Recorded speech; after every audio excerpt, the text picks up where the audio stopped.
It was his. And getting rid of all the gray zones was him too? Yes. Although when he first explained it, I thought it was pretty naive. But you went with it anyway. Why? Because I knew he could use the Arakawa family to recruit lots of people fast. It was an advantage no other political figure had. I knew that then, and I was right. Pretty soon, he was delivering results. For me, following him was a win-win situation. The young master knows exactly how to use puppets like you. Guys who get all weak in the knees just for some cash and power. Come on. Can't expect me not to make fun of a suck-up like you. So what happened next? Early on, people thought of Bleach Japan as a small advocacy group of nice young idealists. Our only goals were to eradicate corruption and make society fair and equal. We marched around the city shouting those demands over and over. Really? Sounds like a waste of time and money. I thought so too at first, but Aoki knew exactly what he was doing. He had his ear to the ground. He knew what society wanted. What do you mean? Eliminating corruption, creating a fair society, words like that have a lot of appeal. People thought it was naive, sure, but deep down it was exactly what they wanted. So people would praise us for our morality, if not our practicality. Crazy, huh?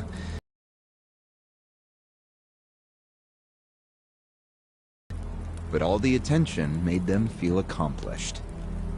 I thought people only did that shit because it's trendy. Exactly my point. We made it trendy, and that attracted people who wanted to seem hip. Those types are everywhere. You can hardly walk down the street without bumping into them.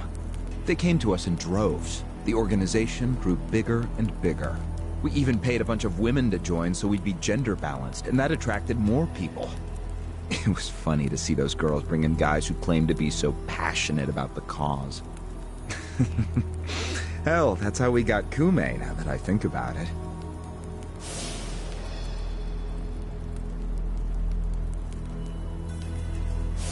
It took some time, but eventually we had members all across the country. That gave us an unexpected bonus. What bonus? Turns out, when you attack gray zones, the corrupt local politicians start coming out of the woodwork. They just can't resist. They're too addicted to money and influence. So a bunch of corruption was going on. It was so easy to grease their palms, or even blackmail them. I mean, so often we would just stumble across info that would completely ruin them if it went public. You call that a bonus? It's a bonus when you can make politicians do whatever you want. Makes you even worse than the politicians.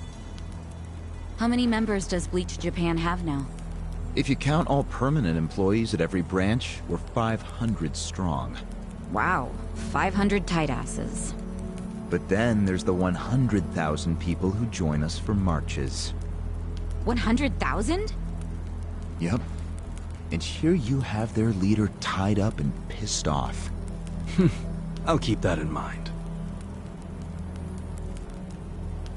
May I ask you a question now, Kasuga-san? Shoot. Why are you here? Aren't you ex-Arakawa? You know, if you want back in the family, I could put a word in with the governor. Think about it. How do you benefit from helping the Ijin 3 anyway? Why not leave all this trouble behind you? Yeah, trouble's a good word for it. Right? So why not let me go now? It'd make both our lives easier. Look, I don't want back in the family. But I'm no ally of the Ijin 3 either. No? I just want to get the guy who killed my boss. In fact, when all this started, I didn't know a damn thing about Mabuchi or your plan. Get the picture now, kiss ass? We're not doing this for ourselves. We're doing it because someone picked a fight. And we're just making sure justice is served. Unfortunately for you, you're the guy who picked the fight. Hey, you're the one who asked the dumb question. Think before you open your mouth next time.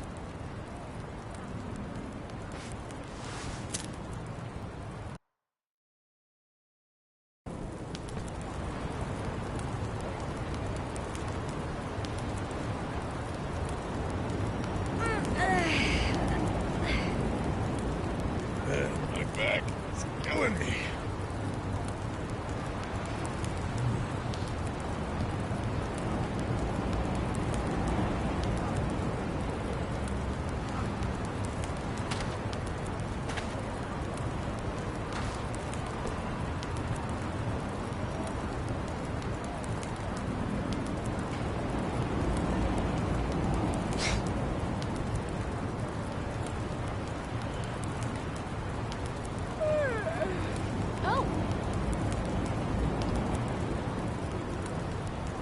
My back is killing me.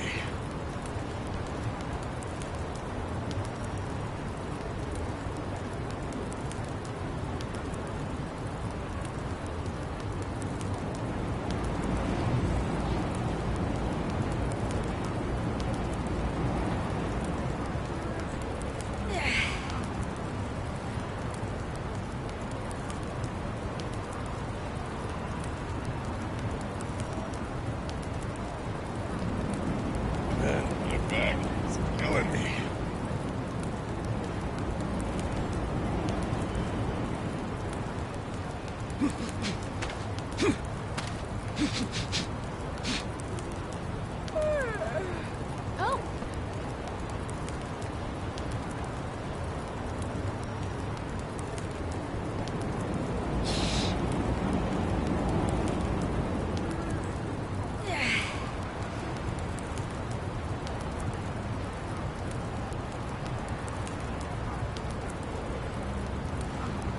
My back is killing me.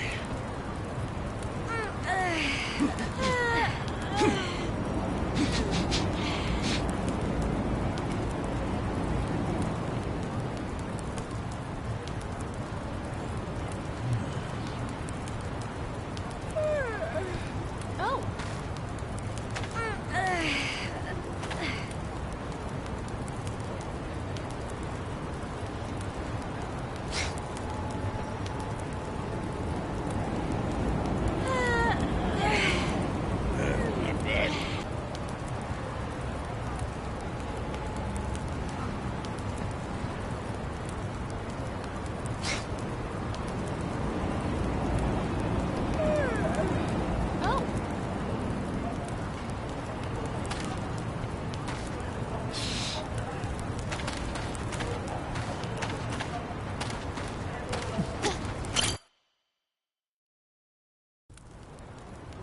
Ready to move on, Ogasawara-san? You and the young master got Bleach Japan off the ground. What came next? After he got it working on a national scale, he started Phase 2. He sought out media attention constantly. Another brilliant move. Press flocked from all over to interview the charismatic young man behind Bleach Japan. He was front and center every day. He even went on some talk shows. It helped that he had a great smile he was willing to flash at every camera. Seriously? What does it matter if you look good on TV or not? It matters a lot, even more than what you say. When it comes to popularity, looks are everything. Fine. Is this story anywhere close to the present day yet? Yes, actually. In 2010, Aoki ran for the House of Councilors. When he announced his campaign, he said he was leaving Bleach Japan. But that was only true on paper. Sure, we all know he still controlled it through you, his loyal dog. Come on, keep talking. With the endorsement of the Citizens Liberal Party, he won that election in a landslide. And 2 years ago, he ran for governor. Was that a landslide too? I wouldn't call it that. Why not? It was more than a landslide. His popularity was off the charts. He had loads of funding. On top of all that, the Arakawa family dug up dirt on all his rivals. Truthfully, it was basically impossible for him to lose. The election was practically a formality. And afterwards, he just kept riding the wave. 6 months post-election, he exterminated the Tojo clan with the Kamurocho 3K plan. Of course, he only pulled that off because the Arakawa family was feeding him Tojo secrets. Did that happen around the same time as this? Yes. And people loved him even more when they saw him wiping out the Yakuza. He hardly wiped out the Yakuza.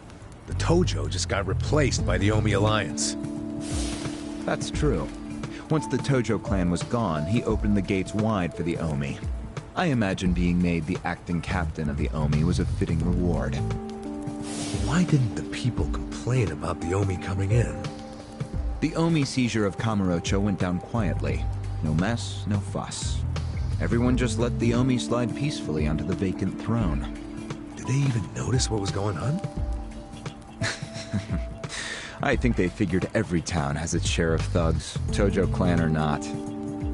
As long as crime is low overall, they don't care if the thugs are Omi, or just lone actors. So Aoki's plan worked perfectly. Yeah. It was the rise of Arakawa, both father and son securing total power. The son is governor of Tokyo, and his daddy's the acting captain of Japan's largest gang. Pretty sweet deal, huh? Wait, hold the phone. What?